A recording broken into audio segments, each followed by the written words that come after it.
आज मैं आपको जानकारी दूंगा 16 जुलाई शाम को 4:53 पर सूर्य की संक्रांति होगी। सूर्य राशि परिवर्तन करेगा, एक महीने वो कर्क राशि में रहेगा। कर्क राशि में मूवमेंट कैसा रहेगा?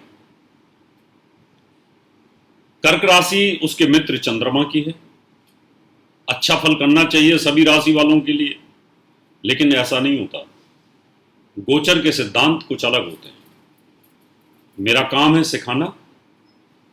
आज मैं आपको सिखाऊंगा भी और बताऊंगा भी और प्रेडिक्शन भी करूंगा और ये भी बताऊंगा कि वो कौन सी 4 भाग्यशाली राशियां हैं। वो कौन सी 4 भाग्यशाली राशियां हैं जो लोग करोड़ों कमाएंगे, और इसके एक एक पहलू की जानकारी आपको दूंगा। पहले तो मैं बताता हूं कि कर्क राशि का स्वामी चंद्रमा इसका मित्र होता है, लेकिन समस्या यह है कि सूर्य एक अग्निकारक प्लेनेट है,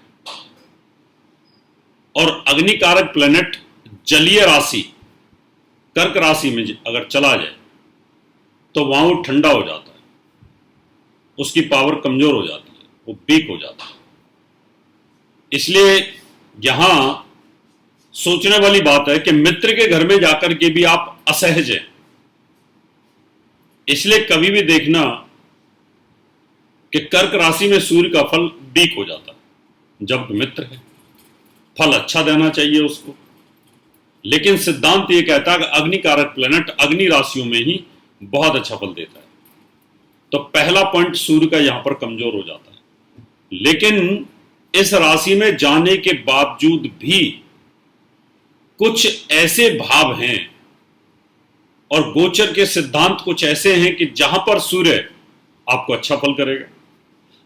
तो आज उन्हीं 4 राशियों की जानकारी आपको देंगे। वो पूरे महीने कैसा फल देंगे। सूर्य पूरे महीने एक जैसा फल नहीं देता, ये ध्यान कर लें। 2.25 नक्षत्रों पर इसका मूवमेंट रहता है। 13 डिग्री 20 कला तक सूर्य का फल कुछ और होता है, 13 डिग्री 20 कला तक कुछ और होता है, और बाकी की जो 6:40 कलाएं बची होती हैं, 6 कलाएं जो भी बचती हैं, उनका फल कुछ और होता है। तो ऐसी सिचुएशन के अंदर देखा जाए तो हमें यह विचारना पड़ेगा। लेकिन इस सिद्धांत के अलावा भी एक सिद्धांत है कि जैसे 2.25 नक्षत्र रहेगा, 13 डिग्री 20 कला, 13 डिग्री 20 कला, तो ये हो गया आपका 26 डिग्री 4 कला, तो 3 डिग्री 20 कला बच जाता है।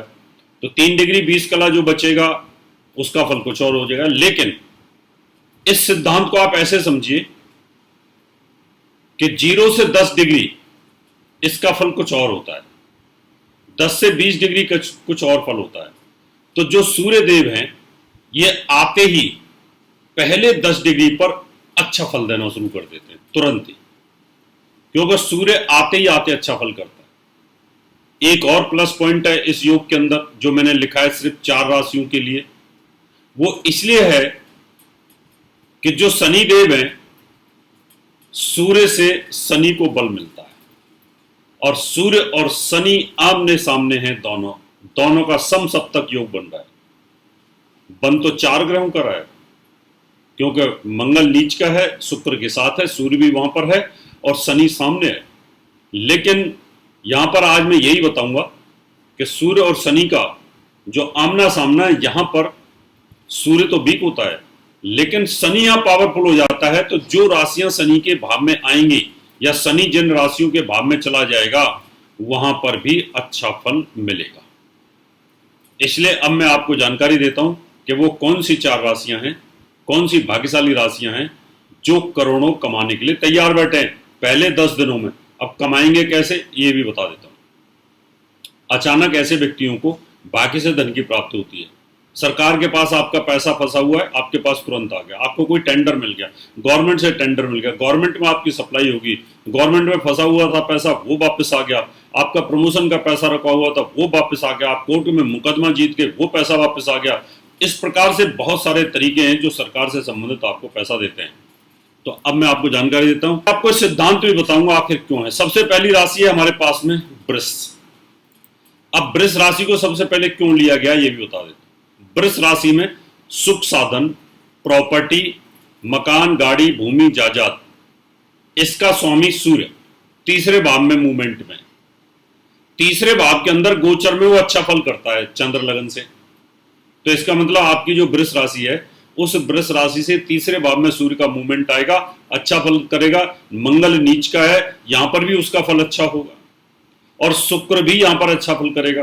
तीनों ग्रह अच्छा फल कर रहे हैं, और इस वृष राशि के अंदर शनि को बल मिल रहा है। शनि भाग्य स्थान पर है, कर्म और भाग्य का स्वामी होकर के, तो यहां शनि को बल मिल गया।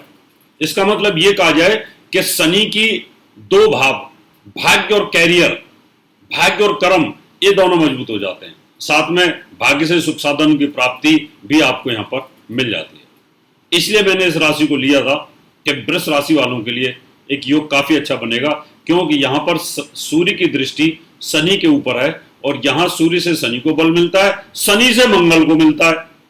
अब शनि का भी यहां पर मंगल को बल मिल रहा है। अजीब खेल है ये। ज्योतिष बड़ा रिसर्च का विषय है, इसलिए इस पर हम रिसर्च करते रहते हैं और यहां पर आपको बताते रहते हैं। तो यहां देखा जाए तो यहां बल मिल गया, मंगल को बल मिल गया, यहां पर शनि को भी बल मिल गया एक सूर्य के चेंज होने से, यहां पर काफी अच्छा। और साथ में शुक्र का और शनि का सम सप्तक योग और केंद्र त्रिकोण राजयोग भी यहां पर बन जाता है। तो इसका मतलब वृष राशि वालों के लिए काफी अच्छा योग बनता है, यानी एक पॉजिटिव साइन इसको कहा जा सकता है। अगली राशि अगर हम कहें जिसको हम ले सकते हैं, एक राशि है हमारे पास में कर्क राशि है। कर्क राशि को इसलिए लिया गया है कि हम धन का स्वामी सूर्य है, धन का स्वामी सूर्य है, और राशि के अंदर बैठा है, पूरब दिशा में बैठा है। जिस राशि में बैठा है वो लगन का कारक है, उस राशि का कारक है वहां पर। इसका मतलब यह है कि आपके पास धन आने के योग बनते हैं, रुका हुआ पैसा भी आपके पास आने का योग बनता है। और इस राशि के अंदर जो मंगल को शनि का बल प्राप्त हो रहा है, कैरियर के लिए, संतान सुख के लिए, एजुकेशन के लिए बहुत अच्छा योग बन रहा है। और यहाँ पर जो शुक्र है और शनि, इन दोनों का केंद्र त्रिकोण राजयोग बन रहा है। लाभ की मात्रा भी यहाँ पर बढ़ेगी, क्योंकि लाभेश शुक्र भी इसमें इन्वॉल्व है। और जिनको तकलीफ है, बीमारियां हैं, उनके लिए भी एक योग यहाँ पर पॉजिटिव बनेगा, यानी ये कह सकते हैं कि अच्छा योग यहाँ पर बनने के योग बनेंगे। अब यहां पर हम अगली राशि जो लेंगे वो लेंगे तुला। तुला राशि को क्यों लिया है? तुला राशि को इसलिए लिया है कि यहां पर 11वें भाव का स्वामी सूर्य है, और 11वें भाव का स्वामी सूर्य 10वें भाव में बैठा हुआ है। 10वें भाव में 4 नंबर की राशि तो कमजोर हो जाती है, लेकिन सूर्य बलवान हो जाता है। सूर्य बलवान होने के कारण यहां पर सूर्य का बल बढ़ गया, लाभ की मात्रा बढ़ गई, और यहां पर मंगल को भी बल मिल गया दक्षिण दिशा में, तो इसकी भी नीचता खत्म हो गई। मंगल के पास डिपार्टमेंट है धन का, उसके भी धन कमाने के योग आ गए, पत्नी के माध्यम से, पति के माध्यम से धन कमाने के योग आ गए। तो यहां पर धन भाव का स्वामी और लाभ स्थान का स्वामी मंगल सूर्य एक साथ बैठे हैं, और यहां पर सूर्य से शनि को बल मिल गया, क्योंकि शनि यहां पर योग कारक है। और यहां शनि से मंगल को बल मिल गया, और साथ में शनि से यहां पर शुक्र को भी बल प्राप्त होता है। इसलिए मैंने इस तुला राशि को भी लिया। तो ये भी करोड़ों कमाने का योग बनता है, और ये भाग्य से कमाने का योग बनता है, शेयर बाजार से कमाने का योग बनता है। अब देखिए 35,000 करोड़ का एकदम नुकसान अडानी को हुआ, 70,000 करोड़ रुपए उनके पास आ गया, है ना। तो कहीं आ गया, कहीं चला गया। अब जो जिन लोगों की ये कुंडलियां हैं, बाई बर्थ इस प्रकार की कुंडलियां हैं, उनको बड़ा जबरदस्त इसी प्रकार से उछाल आता है। यानी ऐसे करोड़ों लोग हैं इस दुनिया के अंदर जो करोड़पति हैं, अरबपति हैं, उन लोगों की कुंडलियों के अंदर ये फ्लक्चुएशंस आती है। इसलिए ग्लोबल अगर देखा जाए तो जो जिनके तेल के कुएं हैं, चाइना के अंदर बहुत सारे करोड़पति हैं, अरबपति हैं, इंडिया के अंदर कितने हजारों करोड़पति हैं, लाखों करोड़पति हैं, उन लोगों को इस तरह के बेनिफिट्स यहाँ पर मिलते हैं।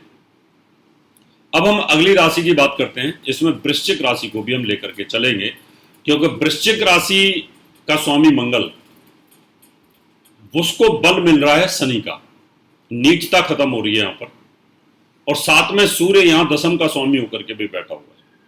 ये भी एक बहुत ही पावरफुल योग बनता है। तो इसलिए ये जो हमारे पास चौथी राशि है वृश्चिक, इन राशियों को भी यहां लाभ के योग बन जाते हैं। यहां पर अगर देखा जाए तो शनि चौथे भाव का स्वामी मूल त्रिकोण, सप्तम भाव का स्वामी शुक्र है यहाँ पर, और ये दोनों आमने सामने हैं, तो ये समसप्तक योग बन जाता है। केंद्र त्रिकोण राजयोग भी यहाँ पर बनता है, इसका जबरदस्त लाभ मिलने का योग बनता है। तो ये 4 राशियां करोड़ कमाने का योग, भाग्य के दम पर, शेयर बाजार के दम पर, गोल्ड के दम पर, जो भी आप इस तरह के काम करते हैं उसमें अपार पैसा आने का योग बनता है। और जानकारी आपको देते रहेंगे इन योगों की। अभी तो कई योग बन रहे हैं, उन योगों की भी जानकारी आपको दूंगा। अब आपसे इजाजत लेता हूं, नमस्कार। इस तरह की और भी अपडेट्स के लिए इंस्टाग्राम पर फॉलो करें और बेल आइकॉन प्रेस करें।